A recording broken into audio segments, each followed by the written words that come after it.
Olá, boa noite, meus amigos, amigas. Nós vamos começar a nossa live daqui a pouco. Hoje, em Reflexões Psiquiátricas, nós vamos receber o escritor Roberto Amado.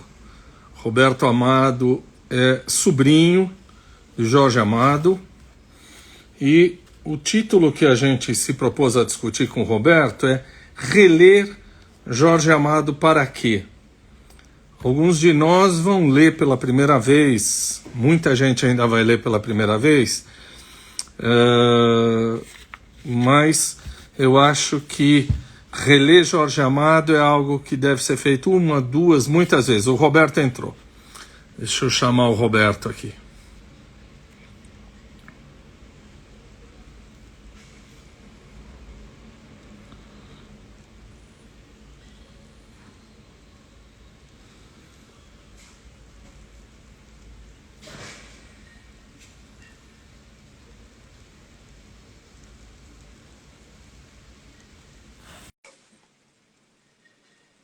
Oi, Eda, que legal.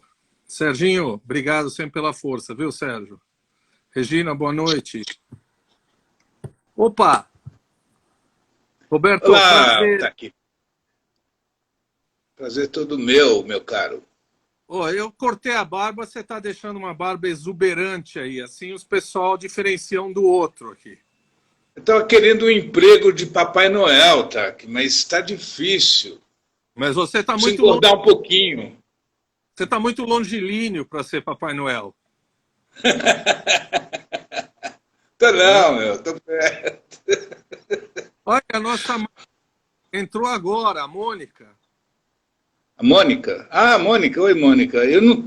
Será que eu consigo ver aqui alguma coisa? Eu sou Consegue. muito, eu sou muito despreparado no Instagram, nunca fiz. Eu já assisti live, mas nunca fiz. Olha, Então, eu posso te dizer que você foi a pessoa que menos medo me deu, porque quando eu estava sério? quero dar um abraço para a Graziela da Soler, que entrou aí, nossa querida amiga, super terapeuta, sempre aqui. A Mônica, nossa madrinha.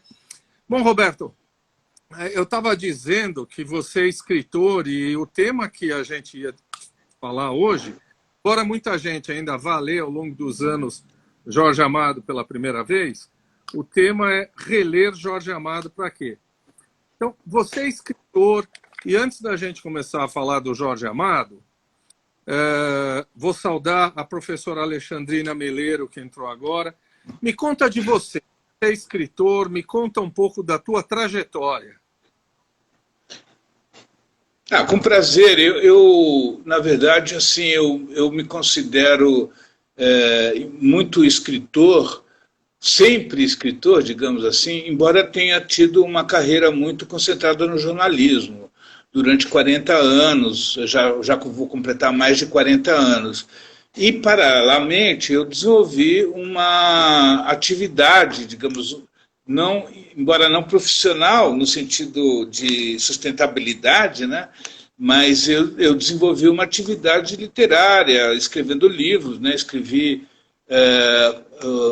uma meia dúzia de livros de literatura mesmo, depois escrevi livros de reportagem, e eu tenho uma indicação, fui finalista do Prêmio Jabuti com um livro infanto-juvenil, e continuo escrevendo, mais do que nunca, acho que mais do que nunca mesmo, porque eu dei uma guinada na minha vida e meio parei, não parei, mas assim, por uma série de contingências acabei optando por fazer uma pós-graduação em literatura, né?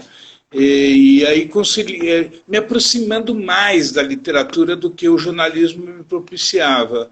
Então hoje eu estou completamente envolvido, estou escrevendo livros, acabei de escrever minha tese de mestrado, que é sobre Jorge Amado, inclusive, e eu publico contos e projetos sempre intensamente executados, dedicados. Eu até gostaria, inclusive, por exemplo, eu escrevi livro de reportagem e livro de literatura, mas também escrevi livros 2 livros sobre técnicas de redação, quer dizer, atirei para tudo quanto é lado, sabe, Tag? Continua atirando, né? Eu vi que você prepara as pessoas para escrever livros, né? Você tem um curso, você tem alunos que você prepara com técnicas de redação, não é isso? O que eu hoje chama de monitoria, né?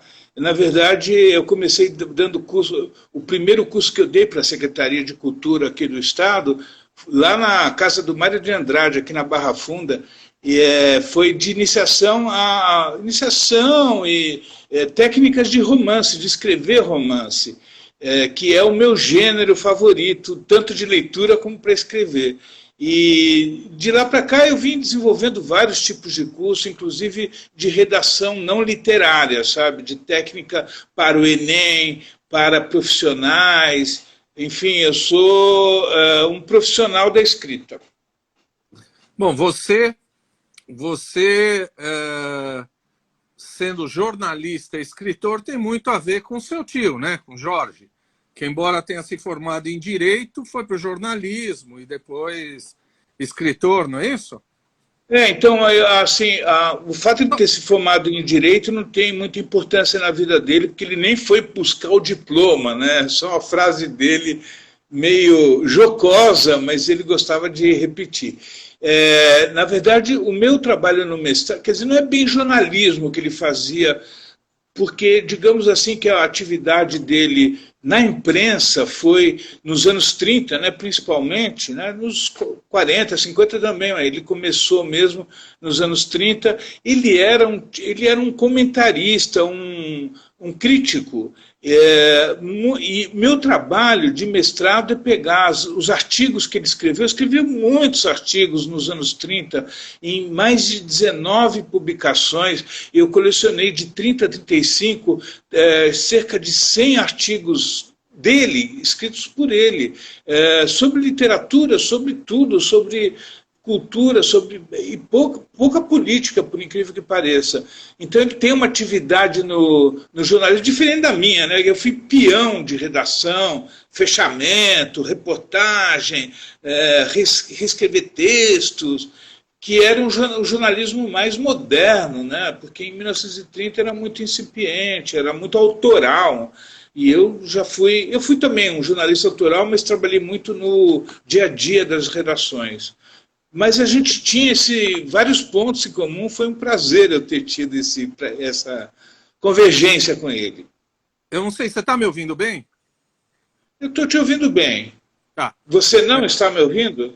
Estou ouvindo bem, sim. É que eu tive legal. a educação de falar uma hora que você estava completando seu pensamento, mas diz para nós qual é o seu trabalho de mestrado. O que você está estudando no seu trabalho de mestrado? Então, eu já finalizei o mestrado, né, entrei no doutorado agora.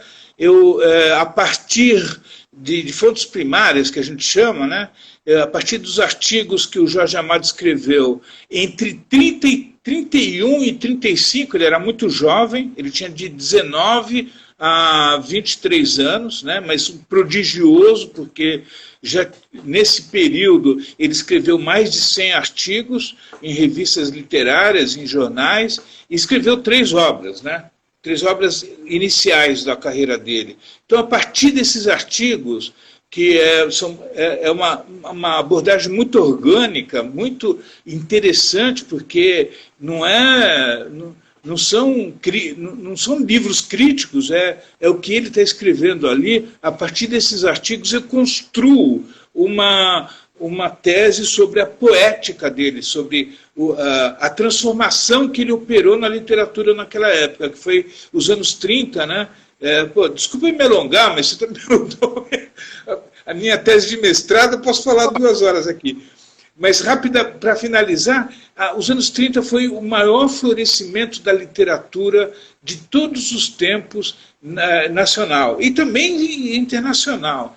E o protagonista dessa literatura, em que pese ter várias críticas, enfim, foi o Jorge Amado.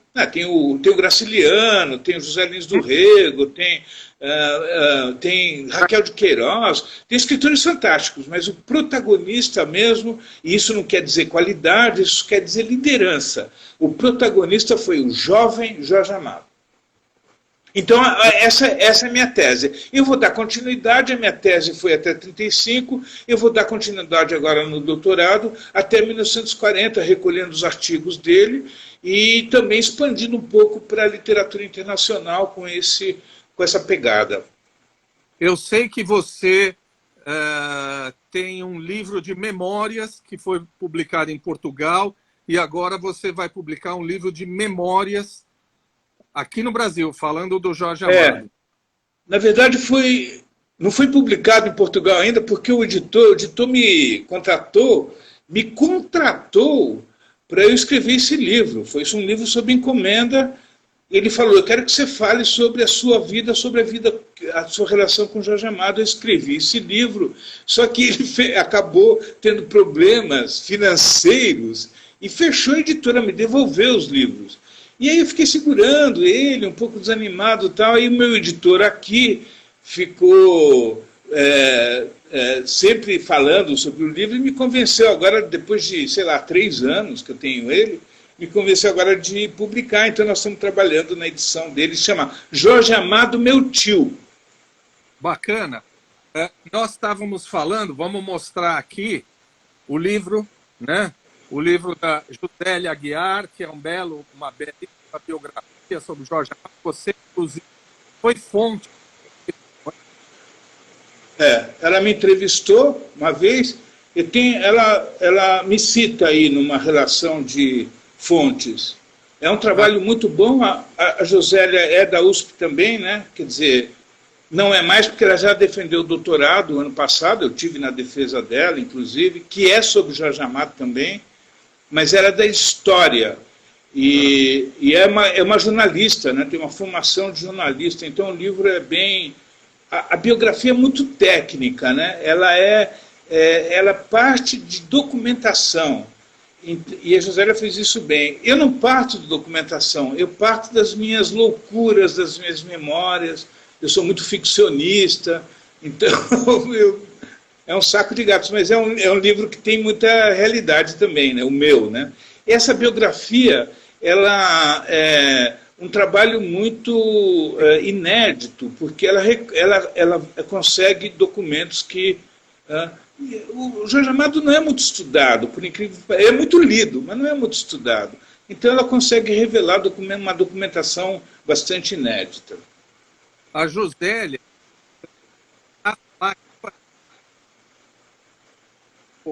Deu uma cortada no som. A Josélia Aguiar, com muito prazer, virá falar com a gente.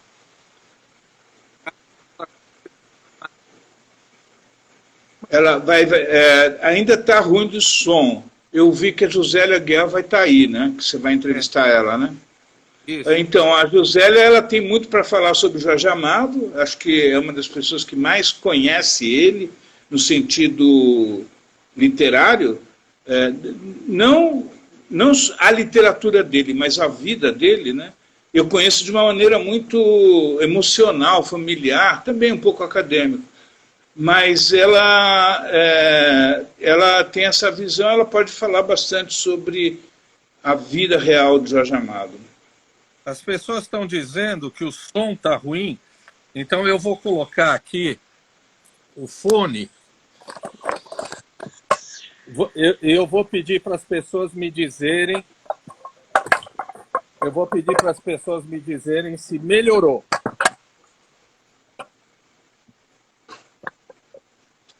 Agora eu estou achando que melhorou, sim, que eu também estava com dificuldade de ouvir.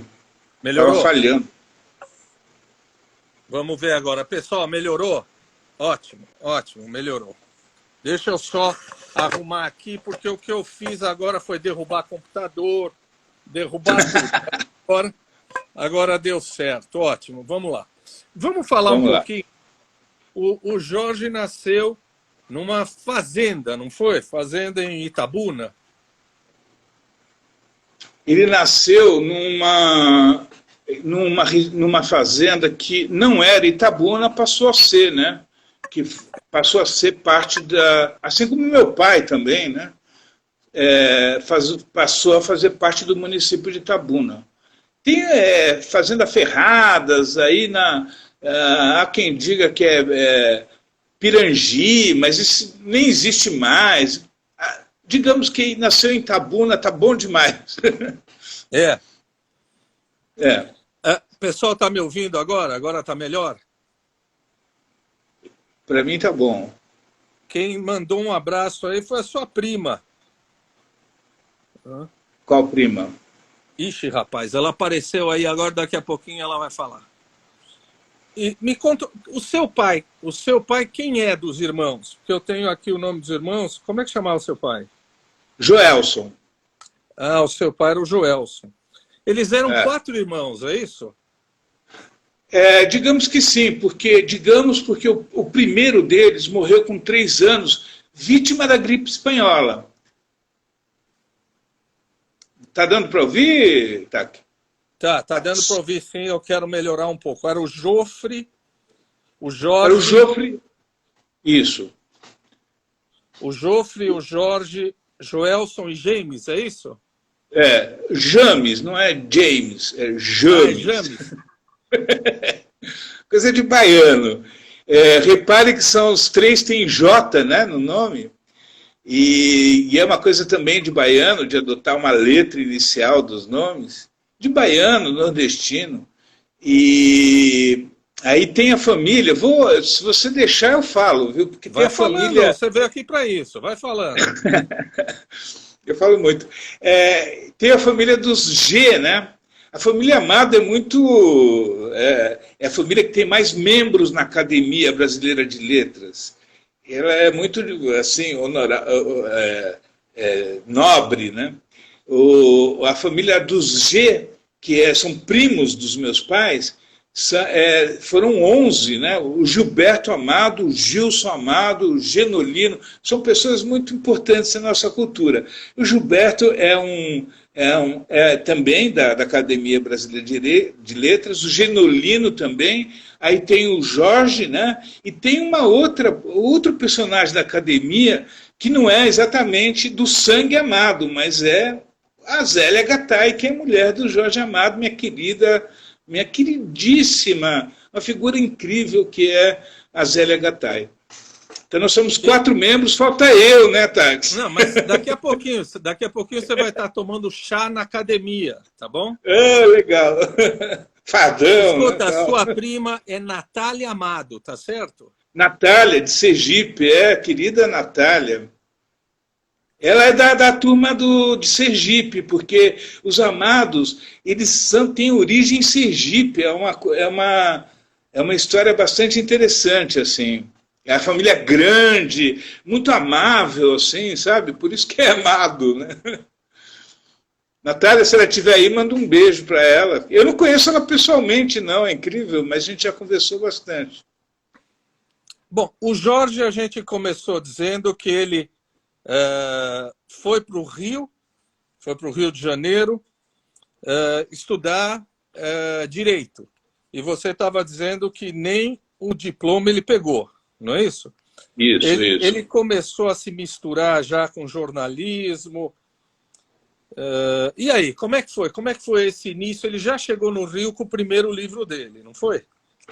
Há controvérsias. Ele teria começado anteriormente, ele chegou no Rio em 1930, ele não era nem formado no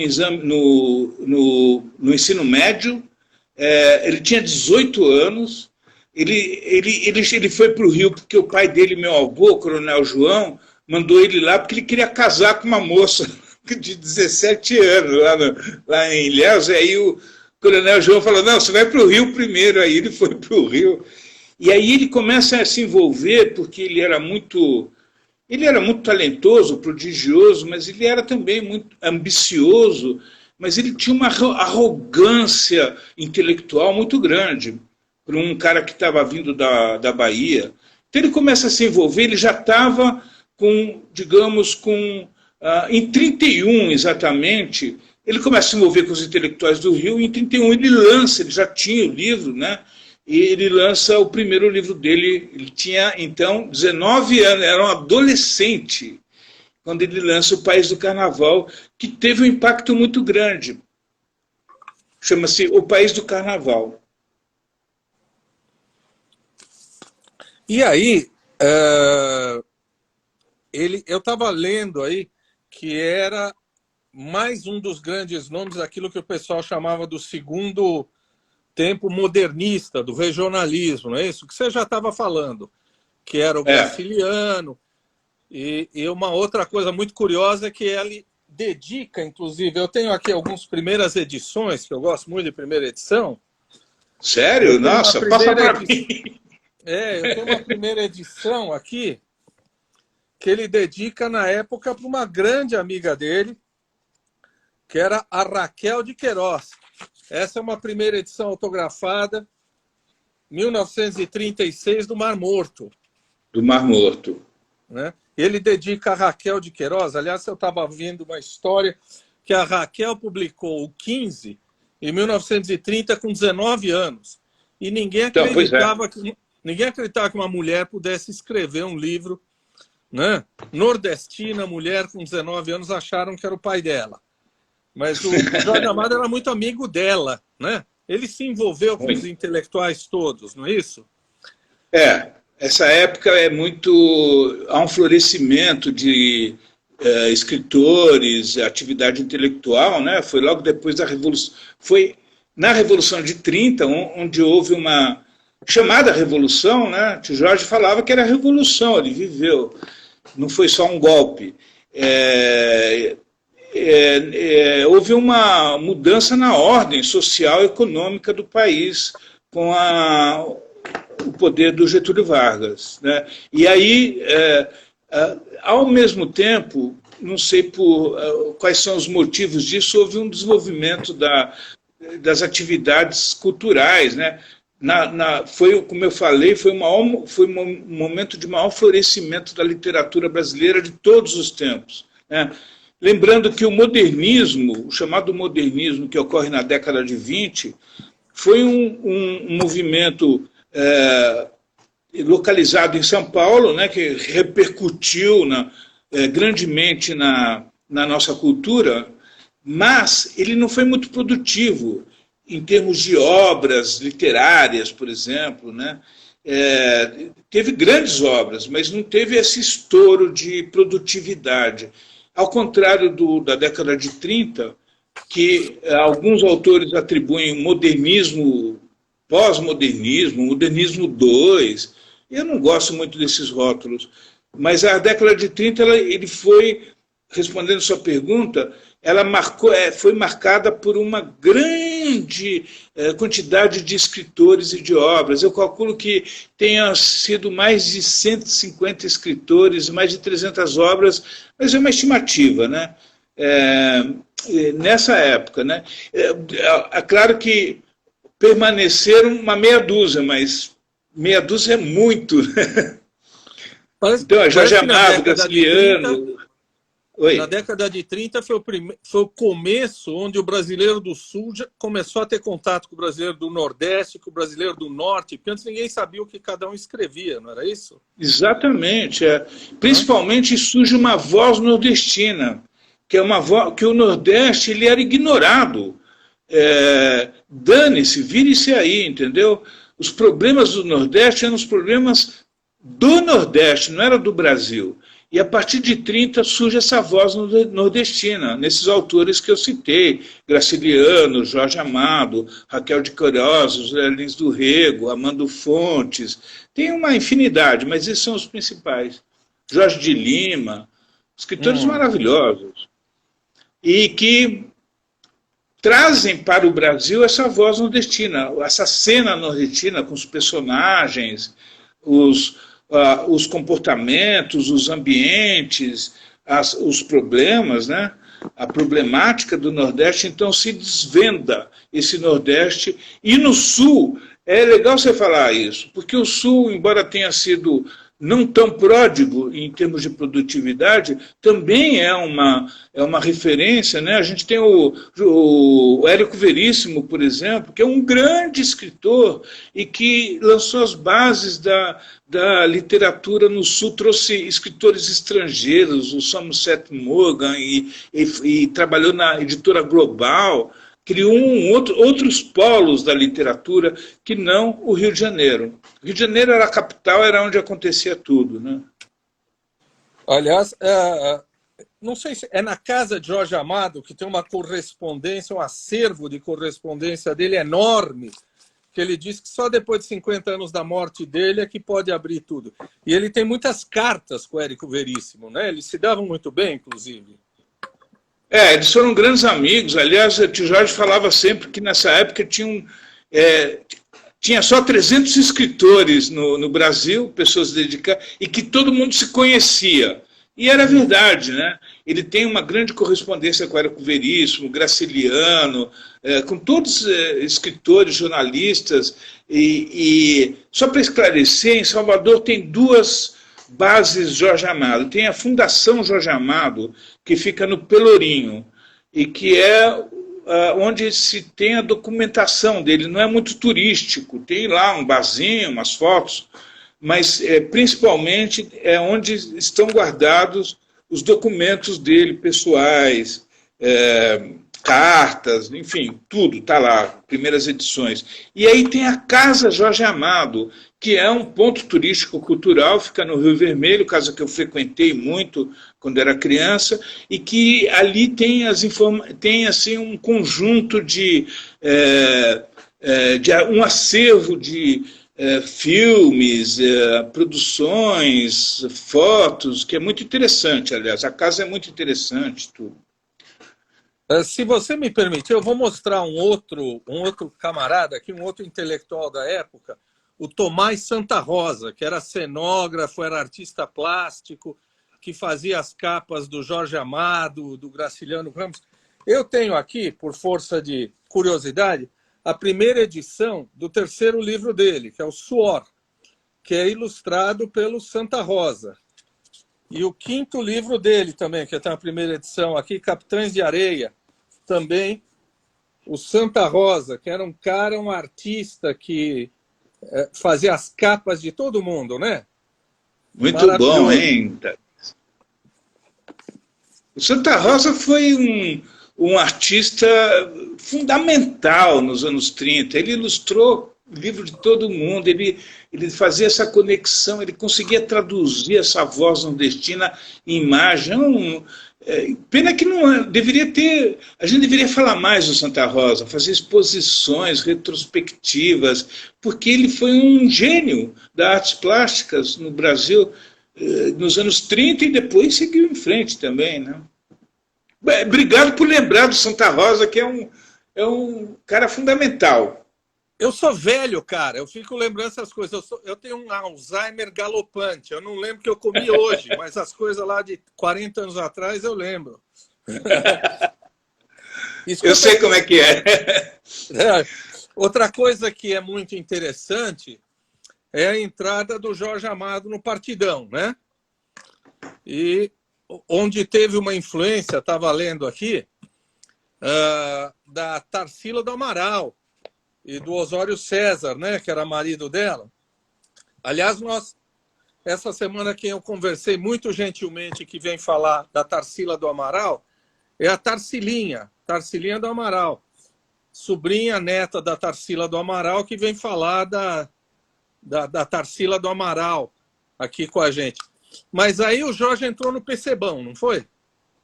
Não, primeiro, assim, Tarsila também é uma mulher genial, assim, bonita, inteligente, revolucionária, grande figura, maltratada pelo Oswald de Andrade, que também era outra grande figura. Não vou muito questionar a relação deles, né? O Oswald de Andrade trocou ela pela Pagu também, que é uma mulher incrível, e que foi do Partido Comunista também. Só esclarecendo, a Tarsila, claro, teve influência no Jorge Amado, mas quem levou o Jorge Amado para o Partido Comunista foi a Raquel de Queiroz, em 1932. Curiosamente, em 1932, ela rompe com o partido, porque ela apresenta os originais do segundo livro dela, e o partido, que era, naquela época, já começava um stalinismo, assim, obreirismo se falava, né? Não era nem ideológico, eles não tinham nem preparo para isso, mas eles eram muito rígidos, militarizados, e exigiram que a Raquel de Queiroz proletarizasse o livro dela, o João Miguel, o segundo livro dela. E ela falou, tá bom, pegou, botou o original embaixo do braço e foi embora, nunca mais voltou. E se picou, né? Virou trotskista. Enquanto isso... Depois. Oi? Virou trotskista depois. Se picou e virou trotskista. E depois ela apoiou o regime militar, quer dizer, virou à direita, né? Mas eu nem conheço muito essa história. Eles se romperam, na verdade, mas em 1932 o Jorge Amado, respondendo a tua pergunta, ele, por conta da Raquel de Queiroz, ele entra, mas na juventude comunista, não no partido. E era uma coisa muito mais light, assim, né? Ele não era um cara muito ideologizado. Nessa época, ele participa, claro, a gente está falando de 1930, são entre guerras, é um momento entre guerras mundiais, é um momento muito especial na conjuntura internacional. A gente tem Hitler nascendo na Alemanha, Mussolini na Itália, Franco na Espanha, um movimento de direita terrível. Stalin, nessa época, não era um stalinista, ele era representando uma revolução russa, ele foi se revelando, né? Mas nessa época não. Então, era muito polarizado, né? Muito parecido com agora, se você pensar bem. Só que o Jorge Amado, ele acaba, no primeiro livro ele não se posiciona, mas nos outros ele vai se posicionando, mas ele só passa a ser um militante do Partido Comunista nos anos 40. Quando ele entra no Partido Comunista e ele trabalha para o Partido Comunista, como em várias situações, trabalha não remuneradamente, mas, enfim, e a gente eu posso falar de algumas coisas que aconteceram em 40, mas em 30 ele ainda tinha uma certa... ele participa do movimento Aliança Libertadora Nacional, né? Ele apoia, não participa, porque ele tinha 20 e poucos anos e não participava. E foi um movimento, para quem não sabe, tentou dar um golpe comunista no Brasil em 1935 e foi bizonho, porque eles não tinham, né? Aconteceu em Natal, no Rio de Janeiro, mataram os caras lá, mas serviu de pretexto para o Getúlio Vargas dar o golpe do Estado Novo em 1937. Então essa é mais ou menos um pouco da história, assim. E nessas, o Jorge Amado continua a produtividade dele, mas ele é muito perseguido pelo governo, como todos os intelectuais. E aí acabam queimando o livro dele, né? O Getúlio gostava dele, viu? Teve uns encontros entre os dois, ele falou, eu gosto muito do que você escreve, mas a política é a política. Tá? Tem umas histórias engraçadas que eu conto no meu livro, inclusive. Quem quiser saber um pouquinho disso, vai ver isso no filme Olga, não é verdade? Da intentona comunista de 1935, a prisão da Olga, do Prestes, né? A deportação da Olga, e aí em 1937 vem a polaca, não é? A Constituição chamada polaca, muito rigorosa. E o Jorge foi preso. Para fazer justiça, o filme, eu acho que assisti, mas principalmente o livro do nosso grande jornalista, né, o que escreveu a biografia. Do Moraes, Fernando Moraes. Fernando Moraes, que é um dos maiores jornalistas do Brasil. E ele escreveu esse livro, uma biografia, é um grande biógrafo, né?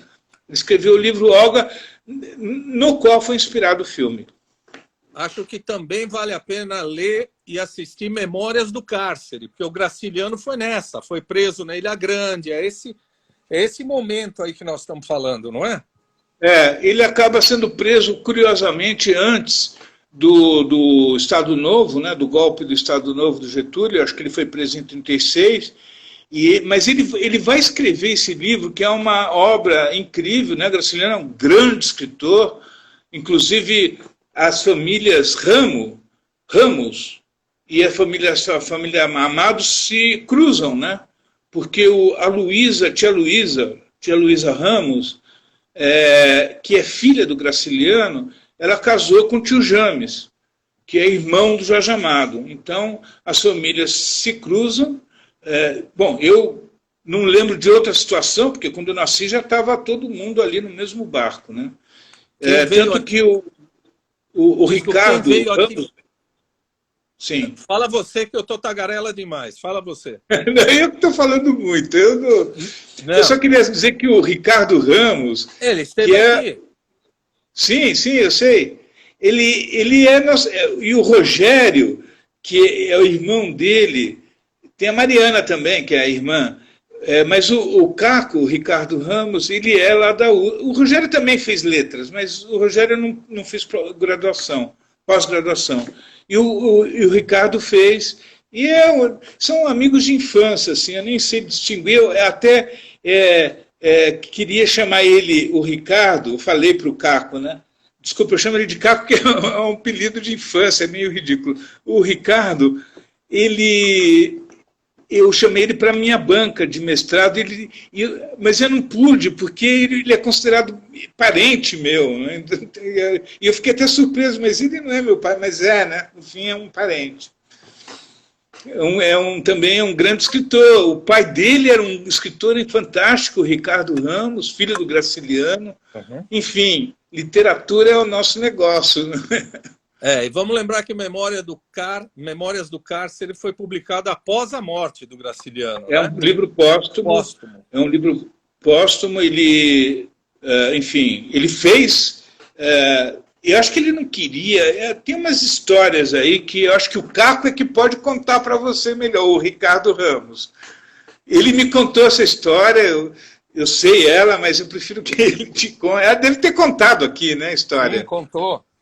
O Jorge era casado na época, né? Antes da Zélia, ele era casado com a Matilde, não é isso? Matilde. Ele casou com a Matilde, ele era muito precoce, né? Porque ele foi para o Rio para fugir mandado pelo pai, né? Para não casar com uma menina lá, sei lá, uma adolescente, ele também era adolescente. Aí chegou no Rio, ele conhece a Matilde, ele se casa com a Matilde contra a vontade da família da Matilde, eles vão morar juntos, meio desagregados assim da família, né? E ele permanece com a Matilde, era uma menina, eu tenho poucas informações sobre ela, porque ela teve alguns problemas de ordem psiquiátrica, inclusive. Mas no começo de 40 eles se separam.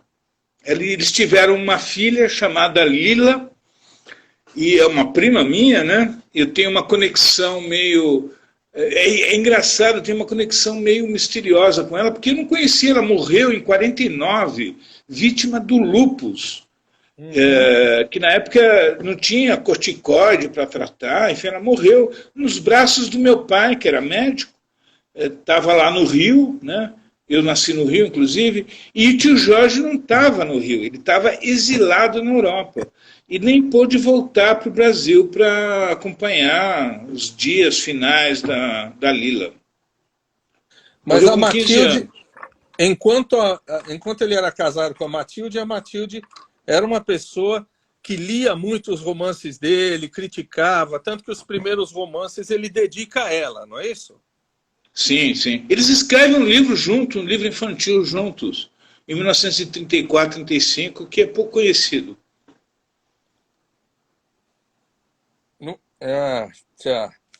Bom, bacana. E aí, o que acontece? Tem uma hora que o Jorge Amado, uma hora é preso, outra hora escapa, outra hora é preso, outra hora escapa, até que lá para 42, 41 ele vai para Buenos Aires, não é? Para a Argentina? Buenos Aires e Montevidéu, ele já está numa situação, né? O Prestes estava preso, né? Estava assim no auge do Estado Novo, e ele Ele foge, na verdade ele é contratado pelo Partido Comunista, aí começa o envolvimento dele maior com o Partido Comunista. Ele é contratado para escrever a biografia do Luiz Carlos Prestes, que estava preso. O Prestes, só para as pessoas se entenderem, ele era um capitão do Exército e nos anos 20 ele organiza a Coluna Prestes, que foi um movimento politizado de esquerda, já com caráter comunista. Foi uma coisa incrível, porque ele atravessa o Brasil numa coluna. A gente precisa estudar isso não para reverenciar exatamente, mas para entender o que acontecia nessa época, né? E aí ele foge para a Rússia, e aí ele volta em 1935, resumidamente, para conduzir o que foi chamado de intentona comunista. Uhum. E aí ele é preso e permanece preso até os anos 40, então, até 46, na verdade. E o tio Jorge ele foi contratado pelo Partido Comunista para escrever a biografia do Prestes. Ele foge para Buenos Aires e Montevidéu, ele fica nas duas cidades, e escreve o Cavaleiros da Esperança, que é uma biografia não tem muita qualidade literária, não. Eu não considero muito uma grande literatura. Inclusive, essa época dos anos 40, que ele é muito comprometido com o partido, ele produziu a pior fase literária dele, segundo ele mesmo, né? Que vai são a década de 40. Apesar de ser um cara brilhante na época, atuante e tal, ele escreve, a literatura dele não é tão brilhante. Eu tenho fascínio por primeiras edições, então essa daqui é a primeira edição do El Caballero da Esperança, porque ele escreveu incrível, em Buenos doutor Aires. Táxi. Ele escreveu em Buenos bota Aires. no seu testamento. Tá certo. Ele escreveu em 1942 na Argentina, em espanhol, e era contrabandeado para o Brasil, porque não podia entrar no Brasil. Então isso foi publicado pela editora Claridad em Buenos Aires, 1942. E o que traz aqui, você estava falando, só para ilustrar, é o mapa da Marcha da Coluna Prestes. Muito bom. Onde você arrumou isso aí? Isso aqui é a primeira edição do Cavaleiro da Esperança em espanhol. E tem esse mapa? Tem esse mapa. Nossa, esse mapa que documento legal. Né? Foi feito para o Cavaleiro da Esperança nas andanças da Coluna Prestes para cima e para baixo. E esse livro só veio a ser publicado no Brasil muitos anos depois. É um livro apologético, né? Foi feito para tentar contribuir com a soltura do Prestes, mas ainda em espanhol, foi feito em Buenos Aires. Isso mesmo. Muito bom, muito boa contribuição, Tax. E aí, como é que é? Depois ele volta, né? Ele vira... Então, vira com deputado. O fim da guerra, em 45, termina a guerra, né, mundial, e o Getúlio Vargas ele fica numa posição difícil, porque ele acaba aderindo aos aliados, né, cuja luta era pela democracia, e ele era um ditador, né? Então, em 45, quando termina a guerra, ele já está bem fragilizado no governo, ele é obrigado a operar uma distensão, ele legaliza o Partido Comunista, ele solta o Prestes, solta o meu tio estava em Salvador, em prisão domiciliar. Eles fazem o Congresso dos Escritores aqui em São Paulo, né, o Graciliano, o Drummond, já nessa época, o Mário de Andrade. Olha de quem eu estou falando, não é pouca porcaria, não. São grandes escritores.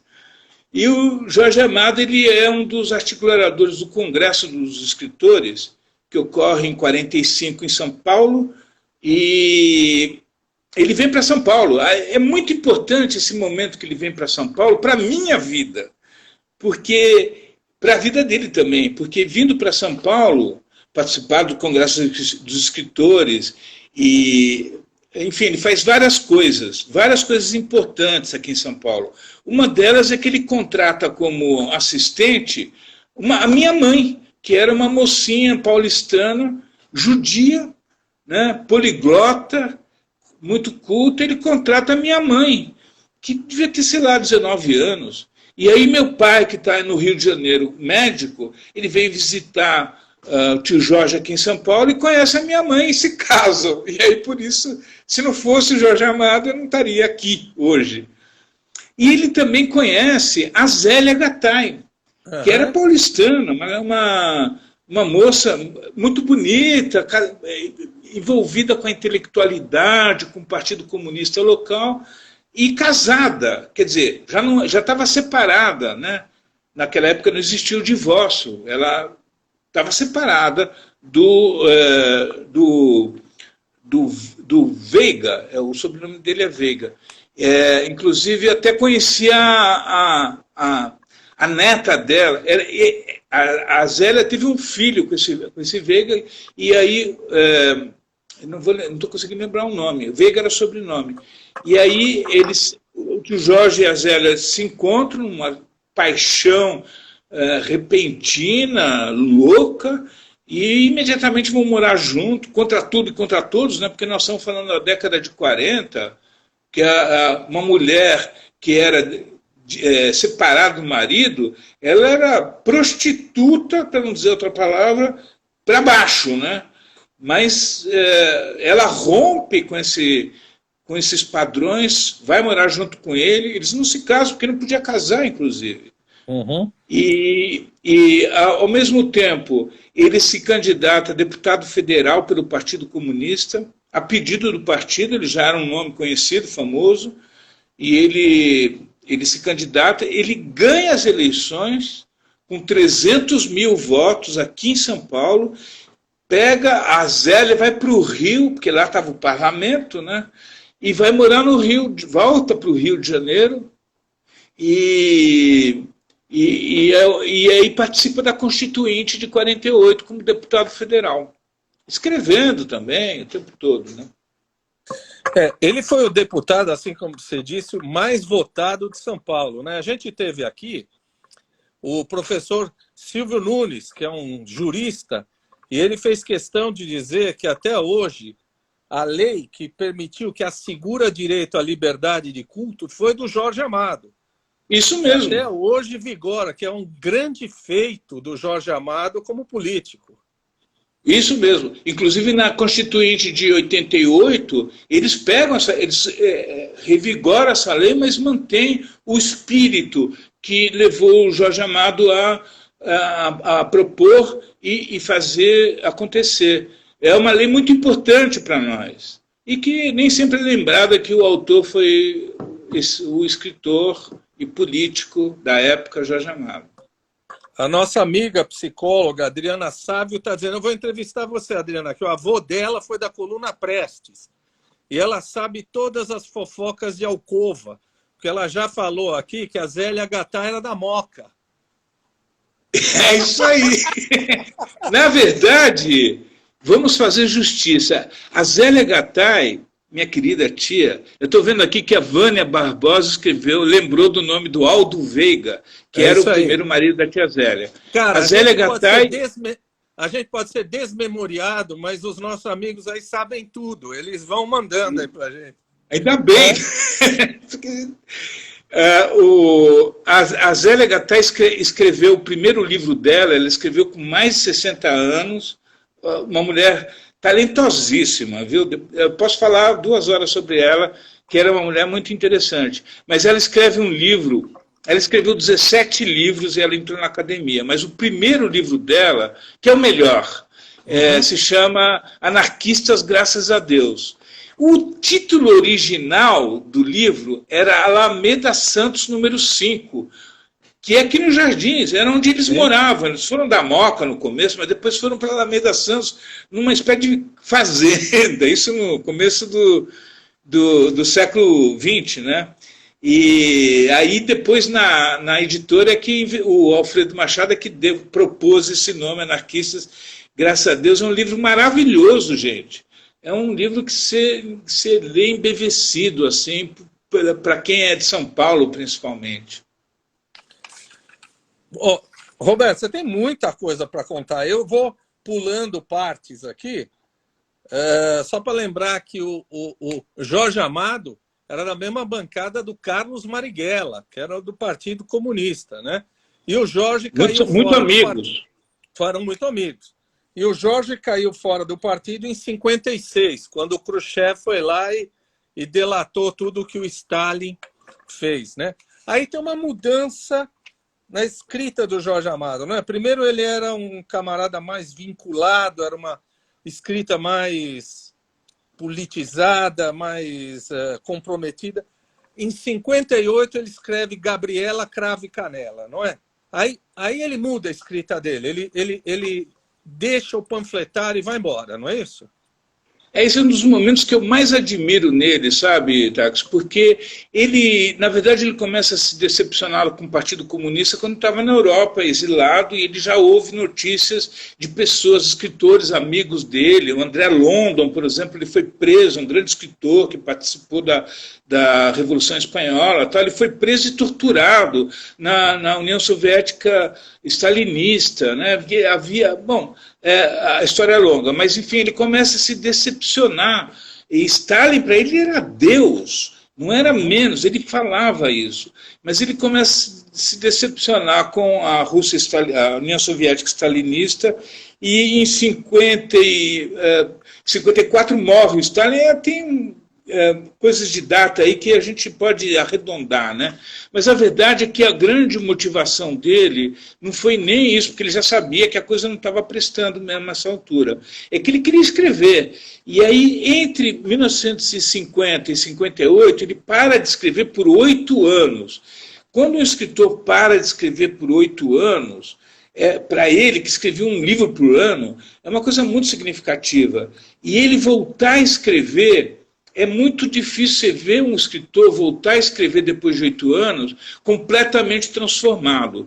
E ele adiciona, com Gabriela e Cravo Canela, que foi um grande sucesso, estrondoso mesmo, ele adiciona um elemento que ele não tira. Ele tira essa militância política que só atrapalhava ele literariamente. Eu não estou aqui... parênteses.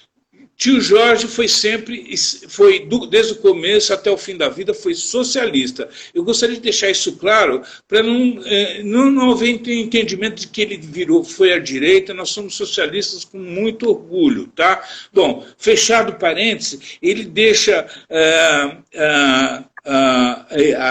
de lado esse tom militante e adquire um tom, um elemento novo, que é o humor. E aí o humor entra... Gabriela, Os Velhos Marinheiros, A Morte é Morte, Quincas Berro d'Água, Dona Flor, Teresa Batista, o humor precioso baiano. Uhum. Só o Gal Félix, nosso amigo aí, o Gilberto Amado era primo do Jorge Amado, aliás, famoso por um episódio que ele deu um tiro num cara lá que brigou com ele. Deu um tiro e matou. Matou o cara por causa de uma poesia lá, matou o cara. Isso depois, aí. Não é? Em 1915, ele mata um cara por uma discussão poética, literária. E o pior de tudo é que porque no meu entendimento, ele matou um cara, ele é um assassino, é um criminoso, com todo respeito ao grande Gilberto Amado. Mas ele é defendido pelo mesmo cara que defendeu o assassino, que defendeu o assassino do Euclides da Cunha, que matou o cara lá. Euclides da Cunha. Ele defendeu o Dilermando, que é o cara que matou o Euclides da Cunha, o amante da mulher do Euclides da Cunha. Isso. Amante é meio sacanagem, porque ele casou com ela, teve 2 filhos. Né? Depois. Pois é, ele matou o filho do Euclides da Cunha, matou o Euclides da Cunha e o filho, e foi defendido pelo Evandro, não vou lembrar o nome também, alguém lembra aí, que defendeu também o Gilberto Amado, e o Gilberto Amado foi inocentado, ele matou um cara publicamente, foi inocentado. Desculpe, minha querida família Amado, mas ele era um criminoso. Ele é da academia. Brasileiro de Letras, foi eleito em 1966. Né? Ele teve uma longa vida, era um cara genial, um cara importante mesmo. Depois de Aliás, Gabriela, ele teve uma fez... filha, se não me engano, a Vera Amado, que era uma mulher muito linda, casou com um cineasta francês, tem umas histórias paralelas. É a mãe dela que foi atriz de cinema francês? Ou foi a filha?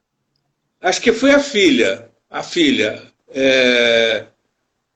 dele, que acabou se suicidando. Não, se suicidando. Aí tem histórias da família Amado, não param. Não vamos matar alguém que está vivo aí, pelo amor de Deus. Não, isso nunca. Aí, então, mas aí, só para retomar a curiosidade da coisa, em 50 e... Você falou 58 a Gabriela, não tenho certeza, acho que é 58. Eu tenho aqui, olha, Gabriela Cravo e Canela, eu tenho também a primeira edição, 1958. Você tem a primeira edição? Ah, para com isso, cara. Faz um museu. Eu tenho as primeiras edições de Graciliano, Jorge Amado e Machado. O resto eu vendi tudo para ficar só com esses três. Então, você tem a primeira edição do Machado de Assis? É. Qual? De qual?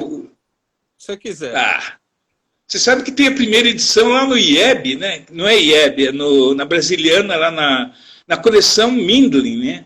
Tem uma primeira edição, uma coisa assim, reverenciada por nós da USP, assim, né? Pô, eu tenho uma primeira edição que na impressão, ao invés de escrever cegado, saiu cagado. Cagado. Isso é uma história. Passaram a noite inteira corrigindo. Eu tenho essa primeira edição aí. Corrigindo, cegado. Você tem ela? Inacreditável.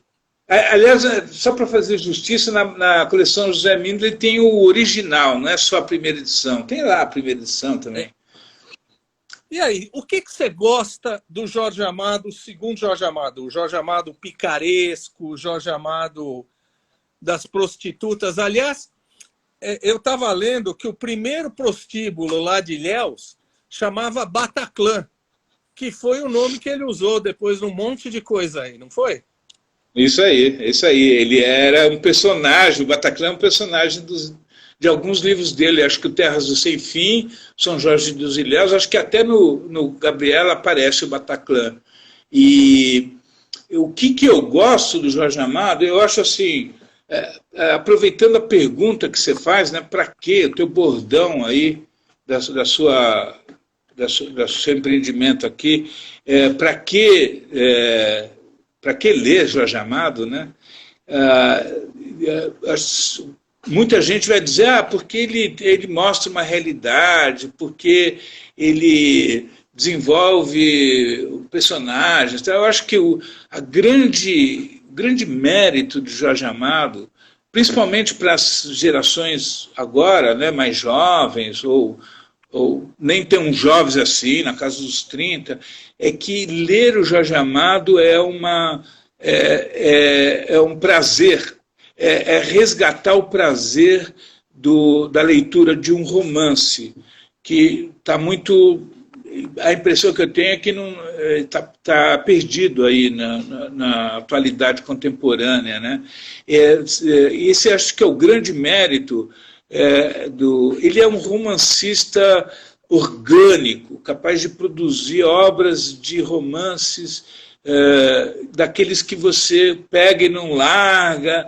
Os personagens são incríveis, ganham vida, e a história é muito criativa. Eu acho que essa sedução que ele consegue, essa narrativa, ele é um grande narrador, um grande construtor de personagens, e por isso que ele vendeu muito, né? Não foi por outro motivo. E eu acho que isso é o mais legal, eu já fui muito crítico em relação a isso. Hoje eu acho que a principal qualidade dele é ele seduzir o leitor. Eu me lembro assim, de uma querida colega minha de faculdade, que aliás é parente do Carlos Drummond de Andrade, bom, enfim, nem sei se eu posso citar o nome dela aqui, mas ela falava assim para mim, o que eu gostava de Jorge Amado eram as cenas de sexo. Falar, pô, mas isso é muito bom, né?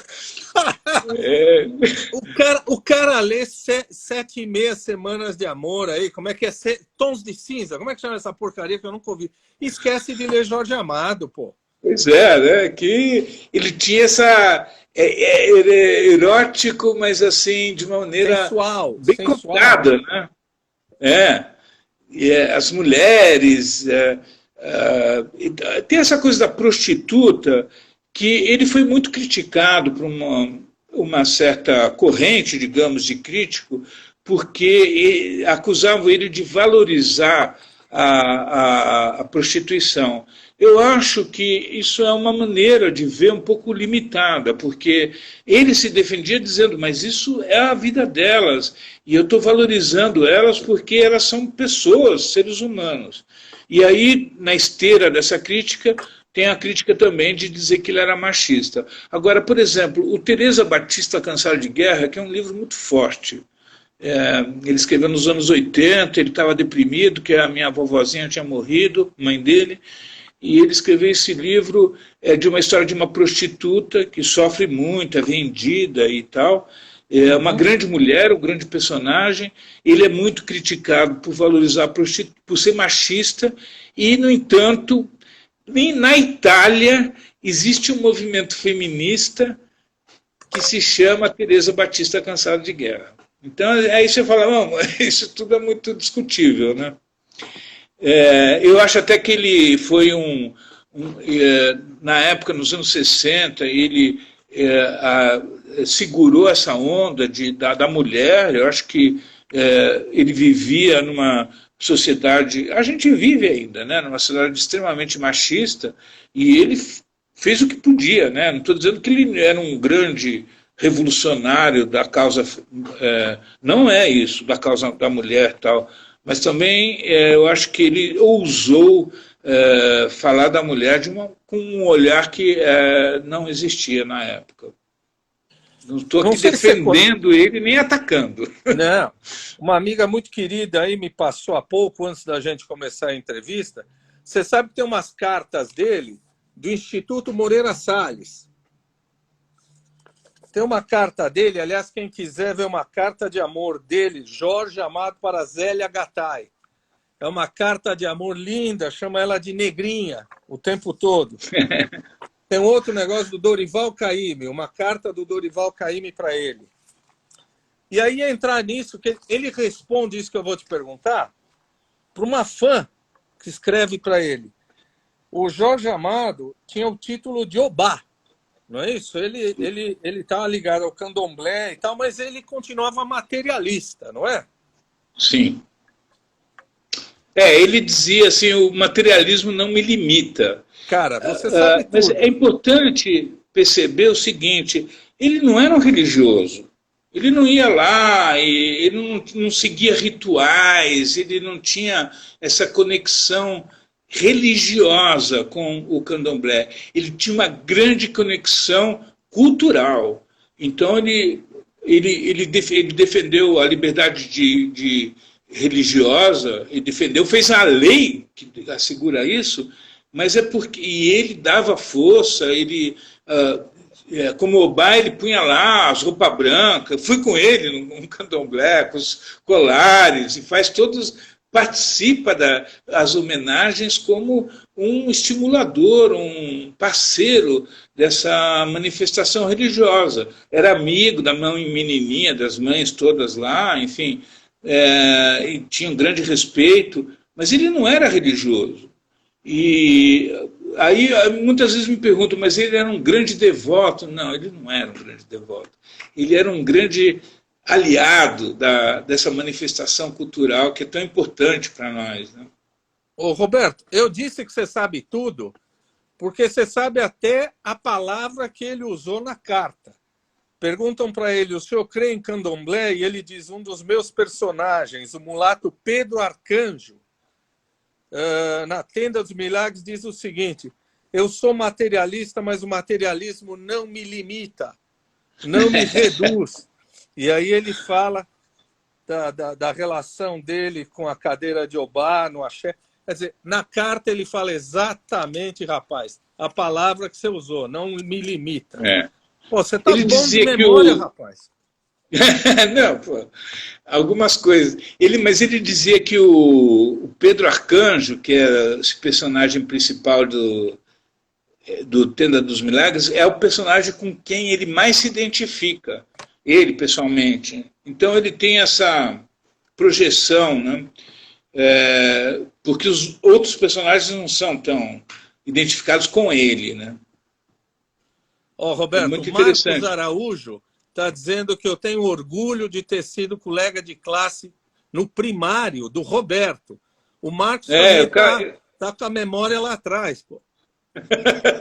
Eu carrego esse karma de ter sido colega do Marcos, vizinho dele, amigo dele e tal. E depois a gente ficou um tempo sem se ver, daí décadas depois a gente se voltou a se falar. E é muito legal ter uma amizade assim tão antiga, né? É muito valorizável. Muito legal. A gente falou da amizade dele com vários escritores nacionais, não vamos esquecer, ele foi muito amigo do Pablo Neruda. Quem for visitar a casa do Pablo Neruda em Santiago, que chama La Chascona, uma casa bacana, vai encontrar umas assinaturas, umas coisas do Jorge Amado que ele deixou lá assinado, dedicado para o Pablo Neruda. Então ele era um cara missivista com o mundo todo, não é?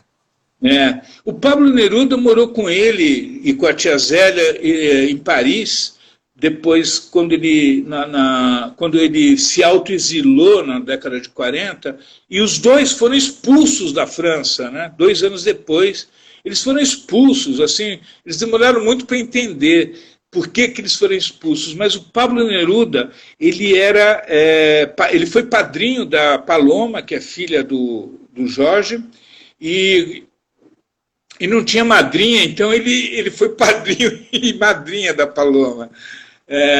Esteve na Bahia, enfim, eram grandes amigos mesmo. Jorge Amado tinha muitos amigos célebres, ele era um cara muito sociável, assim. Olha, eu acho que você disse o maravilhoso livro aqui da Josélia, com muita pesquisa, mas você tem que falar do seu livro, porque você fala do Jorge Amado na tua mesa, ali batendo papo, nas cerimônias de família. Você tem uma leitura afetiva, emocional. Tem que lançar seu livro logo, pô. Eu vou lançar, mas aí você faz outro programa só com o meu livro, porque eu preciso divulgar.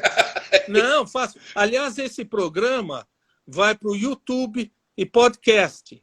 Então, você pode usar na divulgação do seu livro. E quando você lançar o livro, vamos lançar o livro aqui, vamos falar, vamos mostrar o livro, pô. Combinado. A diferença entre uma biografia e o que eu fiz foi que eu vivi momentos com ele, 40 anos de relação. Então eu recupero algumas situações como criança, porque ele foi um grande tio. Um grande tio.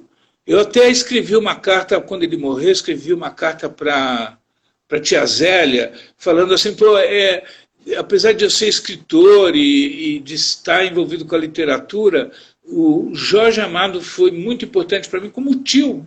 Todo mundo tem um tio. Eu tinha um grande tio, que era o Jorge Amado, que era tio Jorge, que era um cara boníssimo, com uma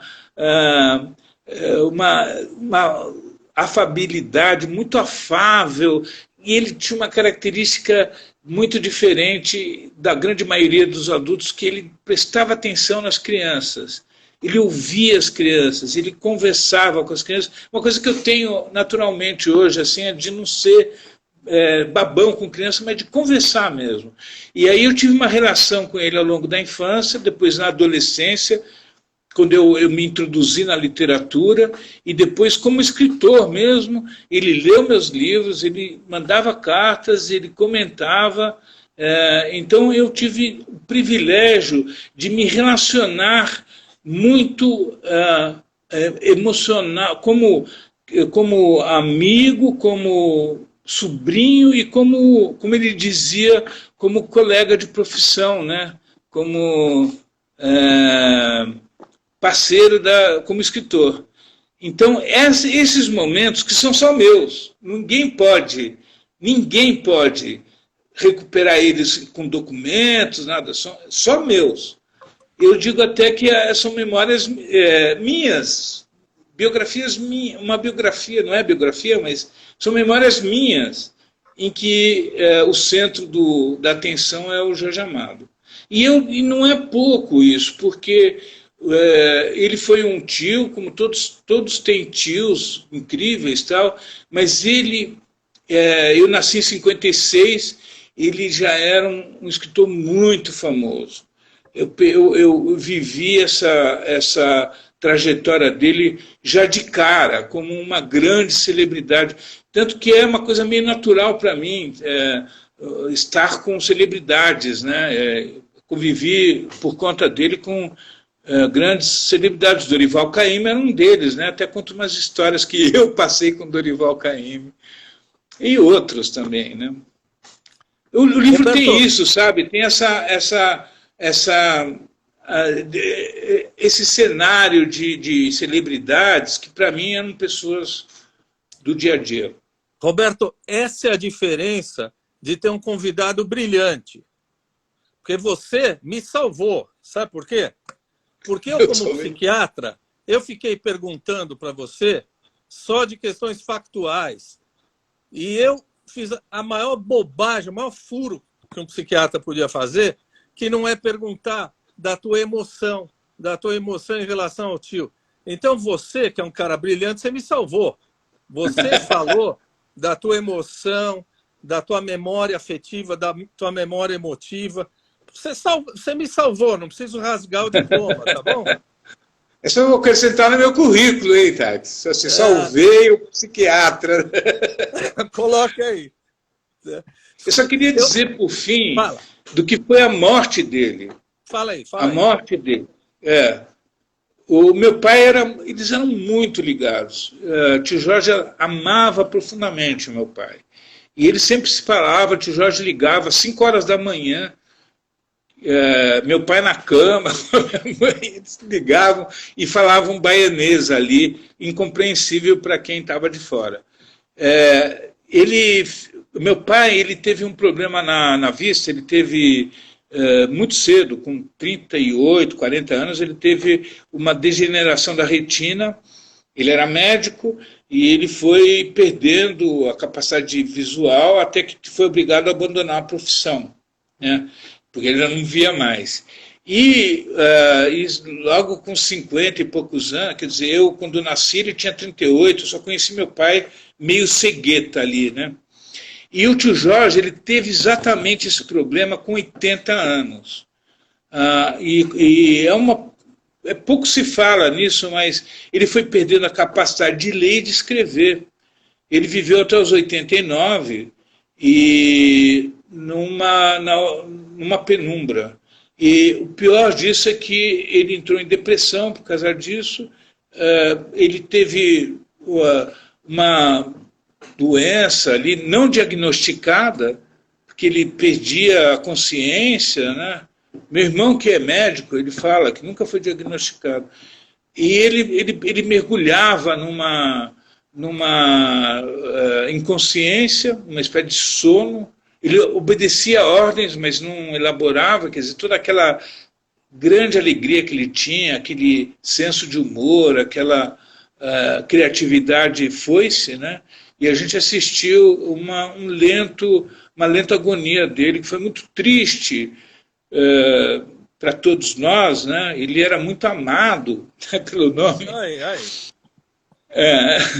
Era uma família muito unida, né? Coisa rara de se ver os 3 irmãos ali. E aí a morte dele, e foi meio uma passagem natural, ela foi muito chorada em 2001. E, enfim, não se fala muito nisso, mas é principalmente motivada pela forçada desconexão com a literatura, por conta de ele não poder mais ler nem escrever.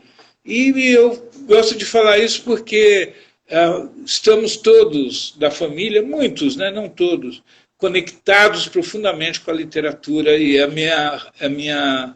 o meu destino também. Eu pretendo continuar, eu enxergo mal, mas eu não tenho esse problema ainda. Eu vou agradecer a Mônica de novo, que foi a nossa madrinha, nos apresentou. Eu vou dizer para você que você fez uma live emocionante, linda, está todo mundo emocionado. Você é um grande cara, viu? A hora que a gente puder tomar umas cachaças, umas e outras, a gente vem aqui, bate papo e vamos lançar a noite de autógrafos do seu livro, vamos vir aqui falar do seu livro, vamos fazer barulho, né? É isso aí, Taxer, muito obrigado. Eu também fico surpreso com você, que deveria ser um psiquiatra sisudo ali da USP, envolvido nas suas questões, tal, e você, eu acompanho, às vezes eu vejo as suas lives, você é um cara muito antenado, mostrou agora, com conhecimento amplo, um universo literário, inclusive, que é apaixonante. Assim, parabéns, cara, você também é um grande cara. Vamos tomar essa mesmo. Vamos tomar uma cachaça aqui, tá bom? Tá bom, meu beijo, caro. Muito obrigado, Roberto. Volta aqui, hein? Beijo para você e para o seu enorme... Beijo pra todo mundo. Obrigado. Tchau. Tchau.